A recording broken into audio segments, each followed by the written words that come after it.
আমরা কাউকে কোনো ব্লেম করছি না, আমাদের ভিডিওটা তার উদ্দেশ্য না, আমাদের এখানে কারোর এগেনস্টে আমাদের এখানে পাওয়ার হারানোর কিচ্ছু নেই, আমরা আর কিছু এখান থেকে পাবো না, হারাবো না।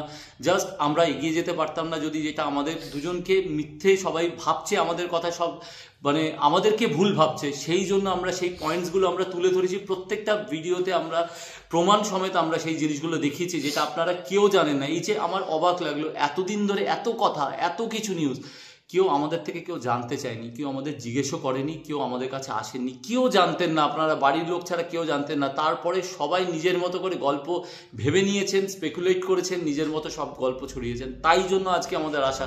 যা বলার, যা আমাদের বলা হয়ে গেছে, প্লিজ দয়া করে ডাক্তারবাবুকেও কোনো রকম অ্যাটাক করবেন না।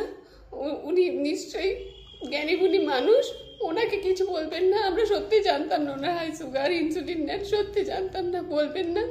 আমরা আমাদের দুঃখটুকুনি, সত্যিটুকুনি বললাম, এরপর আপনাদের যা বোঝার আপনারা বুঝবেন, আমাদের একটু একা ছেড়ে দিন। আমার ভিডিওতে যেহেতু আমি ডাক্তারকে দোষ দিয়েছিলাম বলে কিছু মানুষ আমার ওপর প্রচণ্ডভাবে রেগে গেছিল, এবং আমাকে তো অপমান করেই ছিল, তার সঙ্গে সঙ্গে সৈনী গাঙ্গুলিকেও ছেড়ে কথা বলেনি। হ্যাঁ, আমি মানছি আরজি কোর্টের ঘটনার পর ডাক্তারদের প্রতি একটু মানুষদের, মানে সাধারণ জনগণের একটু আস্থা বেশি বেড়ে গেছে, কিন্তু তারা হয়তো ভুলে গেছে যে ওই ঘটনার পেছনে কিন্তু একজন ডাক্তারই জড়িত ছিল। যাই হোক, সেটা আলাদা ব্যাপার, সেটা আর এই ভিডিওর মধ্যে ইনক্লুড করব না। যেটা আমার বলার বিষয় হলো, যখন আমাকে অপমান করা হচ্ছিল, যখন সৈনী গাঙ্গুলিকেও অপমান করা হচ্ছিল, তখন আমি একটা কথা বারবার বলেছিলাম, সৈনী গাঙ্গুলির দিকের ব্যাপারটাও শোনা দরকার। কিন্তু আজকের এই ভিডিওতে আমি কিন্তু ডাক্তারের দোষও বিচার করব না, সৈনী গাঙ্গুলিরও দোষ বিচার করব না। কারণ আফটারঅল কোনো মাই চাইবে না যে তার বাচ্চার মারা যাক, আর কোনো ডাক্তার চাইবে না যে তার পেশেন্টের কোনো ক্ষতি হোক। ডাক্তারবাবু যে কথাগুলো ভিডিওর মাধ্যমে বলেছিল, সেখানে কিন্তু তিনি কোনো প্রমাণ দেখাতে পারেননি, তিনি শুধু মুখ দিয়ে কথাগুলো বলে গেছিলেন। কিন্তু সৈনী গাঙ্গুলি তার ভিডিওতে পুরোপুরিভাবে প্রমাণ দেখিয়েছে, এবং তোমরা চাইলে পুরো ভিডিওটা তার চ্যানেল ভিজিট করে দেখতে পারো যে ডাক্তারবাবু তাদেরকে কিভাবে ঘুরিয়েছে, ডাক্তারবাবুর কি করা উচিত ছিল, কি করা হয়নি, সৈনী গাঙ্গুলির কি করা উচিত ছিল, কি করা হয়নি, সেটা আর কথা বলে বাড়িয়ে লাভ নেই।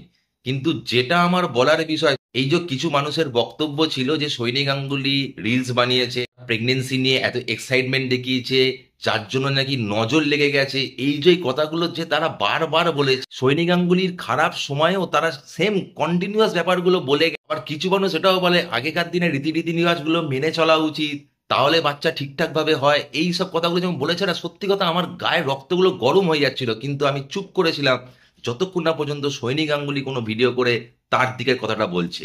আমি শেষ একটা কথা বলে ভিডিওটা শেষ করব, সেটা হলো যে যখন নিজের পরিবারের কেউ মারা যায় না, আর যে মানুষগুলো ডাক্তারদের হ্যারাসমেন্টের শিকার হয়, তারাই জানে যে তাদের ভেতরে কি চলে। সব ডাক্তার কিন্তু ভালো হয় না।